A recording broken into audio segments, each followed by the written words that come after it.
बिस्मिल्लाहिर्रहमानिर्रहीम। अस्सलाम वालेकुम। लाज न्यूज़ के साथ मैं हूं उमर इफ्तिखार। उम्मीद करूंगा आप तमाम दोस्त अहबाब खैरियत से होंगे, मज़े में होंगे। आज शुरुआत करते हैं हसन और हुसैन नवाज़ की इन बातों पर, बयानात पर, जो कि आज जुडिशल कम्प्लेक्स में हाजिर हुए। और याद रहे कि अदालत ने उनका जो वारंट गिरफ्तारी था वो भी मुअत्तल कर रखा था और आज उन्होंने सरेंडर कर दिया है। वहाँ पर उन्होंने कुछ गैर रस्मी बातें की हैं, गुफ्तगू की है, आज आप लोगों के सामने रखेंगे। सबसे पहले तो हसन नवाज ने कहा है कि मेरा और हुसैन नवाज का सियासत से कोई भी ताल्लुक नहीं है। दूर दूर तक हम लोग सियासत से जुड़े हुए नहीं हैं, हम लोग बिल्कुल बाहर इससे। और इसके साथ साथ उन्होंने ये भी कहा कि मैंने कभी भी ये नहीं कहा कि मैं पाकिस्तान का शहरी नहीं हूँ, और जो लोग भी ये बातें फैला रहे हैं ये लोग गलत कर रहे हैं। हम लोग पाकिस्तान के शहरी हैं। और साथ साथ उन्होंने ये भी मेंशन किया कि 12 अक्टूबर 1999 से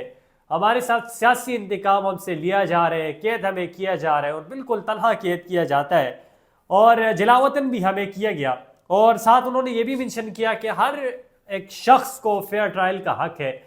वो फेयर ट्रायल उसको देना चाहिए और उसका फेयर ट्रायल जो है वो लाजमी होना चाहिए। जिस पर वहाँ पर एक सहाफ़ी ने उससे सवाल पूछा कि इमरान खान के हवाले से आप क्या कहेंगे, तो उन्होंने कहा कि मैं इमरान खान के हवाले से क्या कहूँगा, और अगर कुछ कहा भी तो मेरा यानी कि क्या हो सकता है। और साथ उन्होंने ये कहा कि दुख इस बात का है कि वालदा की जब वो फौत हुई तो उसमें मैं शरीक ना हो सका और मुझे इजाज़त जो है वो नहीं दी गई। इस पर मैं आखिर में तबसरा करूँगा और आप लोगों ने भी कमेंट सेक्शन में बताना है कि आया हसन और हुसैन नवाज सियासत से दूर दूर है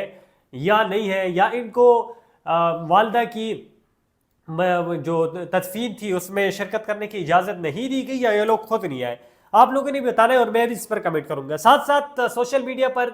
आप लोग देख रहे होंगे कि ये अफवाहें चल रही है कि अली अमीन गंडापुर साहब ने ढील कर दी है, और अली अमीन गंडापुर साहब जो है वो हुकूमत के साथ मिल गए हैं और इमरान खान के साथ उन्होंने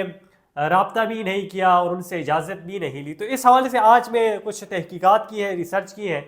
और वो बातें आज आप लोगों के सामने रखूँगा। याद रहे कि अली अमीन गंडापुर साहब ने वज़ीर आज़म शहबाज शरीफ से मुलाकात की थी, और मुलाकात बड़े अच्छे तरीके के साथ हुई थी, बड़े अहसन तरीके के साथ हुई थी, और उसमें बड़े बेहतर मामलात तय पा गए थे। और उसके बाद अली अमीन गंडापुर साहब ने प्रेस कॉन्फ्रेंस भी की थी, और उसमें भी बड़े अहम बयानात जो हैं वो उसमें की, और उसमें भी बड़े अहम बयानात जो हैं वो हुए थे। तो उस पर बैरिस्टर अली गौहर साहब से बातचीत हुई, तो बैरिस्टर अली गौहर साहब ने कहा कि अली अमीन गंडापुर साहब ने जो मुलाकात की उसका इल्म इमरान खान को था,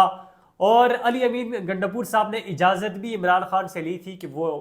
शहबाज शरीफ से मुलाकात करें या न करें। तो उस पर साथ साथ उन्होंने ये मेंशन किया कि अली अमीन गंडापुर साहब बड़ी मेहनत कर रहे हैं, वो अपने सूबे के लिए बड़ी कोशिशें कर रहे हैं। और याद रहे उन्होंने बताया कि अली अमीन गंडापुर साहब एक वज़ीर आला है, और उनका वफाक में शहबाज शरीफ के साथ या वज़ीर आज़म के साथ मिलना एक आम सी बात है, ये कायनी बात है, ये कानूनी बात है। और अगर वो नहीं मिलेंगे तो वफाक उनको फंड कैसे देगी। और वफाक अगर की बात आए तो अली अमीन गंडापुर साहब ने पहले भी मेंशन किया था कि हमारे 1510 अरब एक, और इसके साथ साथ दूसरे भी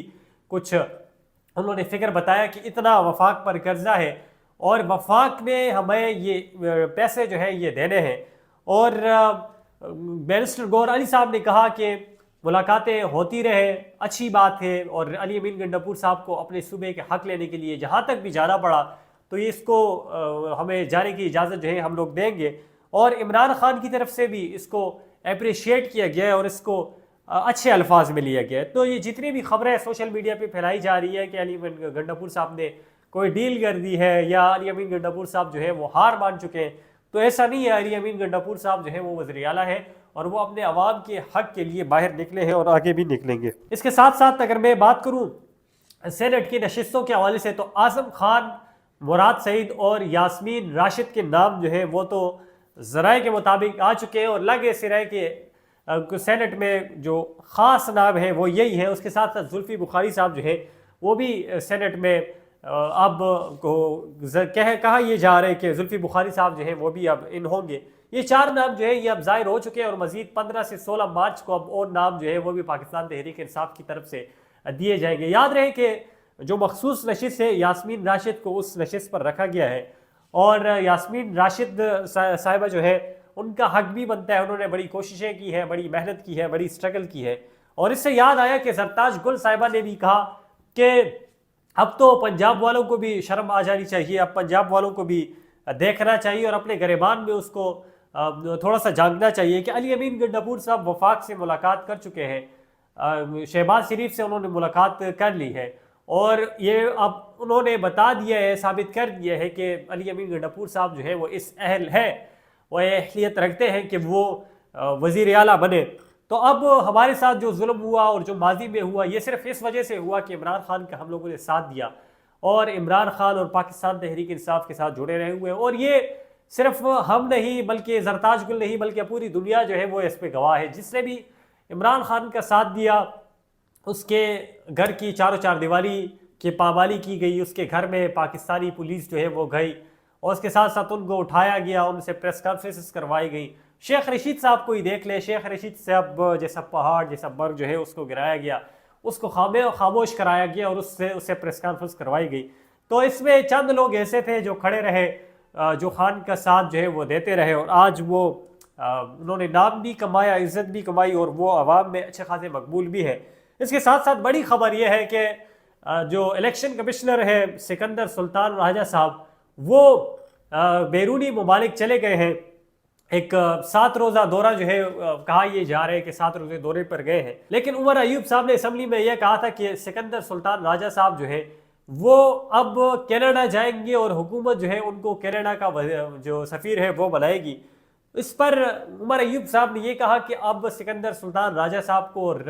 جو دیگر الیکشن کمیشن کے ممبران ہیں ان کو شرم آنی چاہیے، اور ان کو استعفیٰ دینا چاہیے، جس طرح ملی بھگت سے انہوں نے الیکشن میں ووٹ اوپر نیچے کیے اور نتائج اوپر نیچے کیے۔ تو اب سکندر سلطان راجہ صاحب تو روانہ ہو چکے ہیں، دیکھتے ہیں کہ وہ کینیڈا کے سفیر بنتے یا نہیں بنتے، اور اگر بنے تو واقعی انہوں نے سہولت کاری کی ہے، اور اچھا خاصا جو مینڈیٹ ہے پاکستان تحریک انصاف کا وہ دوسروں کو دیا ہے۔ اس کے ساتھ ساتھ اگر پہلے بھی میں نے منشن کیا کہ جو وفاقی حکومت ہے وہ اتحادی حکومتیں سے جڑی ہوئی ہے، اور شہباز شریف جو ہے وہ اگر کوئی فیصلہ لیں گے تو وہ بڑی مشکلات سے لیں گے، ان کے یہ فیصلہ جو ہے وہ آسانی سے نہیں ہوگا۔ اور چیئرمین عرصہ کا انہوں نے نوٹیفیکیشن کیا ہوا تھا، جس پہ جو وزیر اعلیٰ ہے سندھ کے، ان کا تحفظات تھے ان کے، اور انہوں نے میٹنگ بھی کی اور بات چیت بھی ان سے کی کہ آپ یہ جو چیئرمین عرصہ لگا رہے ہیں یہ ٹھیک نہیں ہے، اور اس کو آپ واپس لے لیں۔ اور وزیر اعظم شہباز شریف نے پھر یقین دہانی بھی کروائی تھی کہ چلے میں اس کو واپس لے لوں گا، اور آج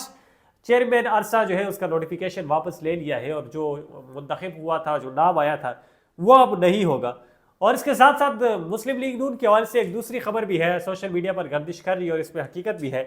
کہ نون لیگ سے ایک ٹک ٹاکر مریم اکرام کو ان لوگوں نے MNA مخصوص نشست پہ بنا دیا تھا، اور وہ مریم جو پاکستان تحریک انصاف کا جھنڈا بھی لہرا رہی تھی، اور اکثر چوک و چوراہوں پر وہ کھڑی بھی ہوتی تھی، جب لاہور میں خاص کر ان کی سوشل میڈیا پر ویڈیوز جو ہیں وہ وائرل ہوتی تھی، تو مسلم لیگ نون کی قیادت پہ بڑا غصہ بھی تھا کہ بھئی یہ کس شخصیت کو اور کس ٹک ٹاکر کو، جس کو کوئی جانتا بھی نہیں ہے، جس کی کوئی محنت بھی نہیں ہے، نہ ہی اس کی کوئی سٹرگل ہے، وہ آج MNA بنا دی گئی ہے۔ کافی واویلا جو ہے وہ مسلم لیگ نون کی قیادت میں چل رہا تھا کہ یہ بڑی غلطی جو ہے وہ ہو گئی ہے، اس کو بھی اب ہٹا دیا جائے گا، اور اس کی جگہ کوئی اور نام جو ہے وہ الیکشن کمیشن کو دے دیا جائے گا، اور اس کی جگہ وہ لگا دیا جائے گا۔ میں نے کہا کہ میں حسن نواز اور حسین نواز نے جو بیان دیے ہے اس پہ تجزیہ کروں گا۔ دیکھیں، نواز شریف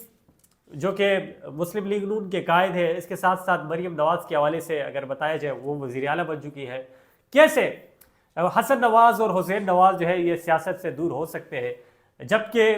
اگر بات کی جائے ایون فیلڈ کے حوالے سے یا دیگر ریفرنس کے حوالے سے تو وہ کیسے ان پہ بنے ہوئے ہیں، یعنی کہ جو ان کا پیسہ ہے وہ یہ لوگ باہر لے کر جاتے ہیں، منی لانڈرنگ بھی یہ لوگ کرتے ہیں، اچھا خاصا پیسہ جو ہے وہ بھی یہ لوگ بناتے ہیں، اور پھر یہ لوگ آخر میں بیان دیتے ہیں کہ ہمارا سیاست سے کوئی تعلق نہیں ہے۔ واقعی ان کا سیاست سے تعلق ہے، بلکہ نزدیک سے تعلق ہے، اور یہ لوگ اپنے آپ کو بچانے کے لیے، عدالتوں سے دور رکھنے کے لیے اس طرح کے بیانات جو ہیں وہ دیتے ہیں۔ دوسرا، ان لوگوں نے بیان دیا کہ والدہ کی میت پر، والدہ کی تدفین پر ہمیں اجازت نہیں دی گئی۔ ان کو اجازت تھی، یہ لوگ آ سکتے تھے، لیکن اس ڈر سے کہ ان لوگوں کو گرفتار نہ کیا جائے، ان لوگوں پر کیسز تھے، یہ لوگ اندر نہ ہو جائے، ان کے خلاف جو ہے وہ کیسز نہ چل پڑے، یہ لوگ نہیں آئے۔ اور یہ لوگ عوام کو اب وہ الو بنا رہے ہیں. تو مزید جو بھی لیٹسٹ اپڈیٹ ہوگی میں آپ لوگوں کو آگاہ کرتا رہوں گا, اور آپ لوگوں نے بھی کمنٹ سیکشن میں اپنی رائے ضرور دینی ہے. دیکھتے رہیے لاج نیوز, اپنا ڈھیر سارا خیال رکھیے گا. تھینک یو السلام.